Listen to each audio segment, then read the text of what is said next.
श्री रामकृष्ण हरी. अभंग तुकारामांचे 170.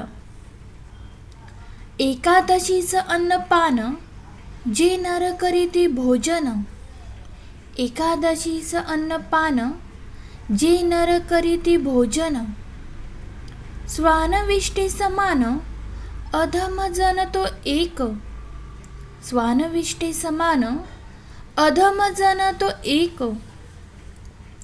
ऐका व्रतांचे महिमान नेमे आचरती जन. ऐका व्रतांचे महिमान नेमे आचरती जन. गाती ऐकती हरिकीर्तन ते समान विष्णूंसी. गाती ऐकती हरिकीर्तन ते समान विष्णूंशी. अशुद्ध विटाळसींचे खेळ विडा भिक्षता तांबूल. सापंडे सबळ काळा हाती न सुटे. सापंडे सबळ काळा हाती न सुटे. सेज बाज विलास भोग करी कामिनीचा संग. सेज बाज विलास भोग करी कामिनीचा संग. तया जोडे क्षय रोग जन्म व्याधी बळीवंत. तया जोडे क्षय रोग जन्म व्याधी बळीवंत.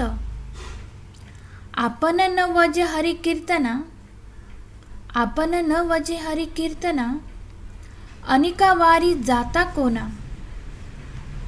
त्याच्या पापे जाना ठिंगणा तो महामेरू. तया दंडी यमदूत झाले तयाचे अंकित. तया दंडी यमदूत झाले तयाचे अंकित. झाले तयाचे अंकित. तुका म्हणे व्रत एकादशी चुकलिया. ह्या अभंगाचे अर्थ आपण इंग्लिशमध्ये पाहूया. The violation of Ekadashi. Tukaram Maharaj states that people who eat regular, non-fasting food on the purest day of Ekadashi are considered. Degraded, he equates the act to dog eating. Emphasizing the severe spiritual degradations of ignoring this vow.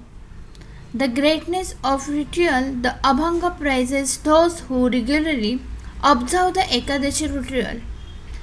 He describes them as true devotees who listen to Kirtan and praise God. Such people are considered living image of Lord Vishnu, Panduranga. Shri Ramakrishna Hari.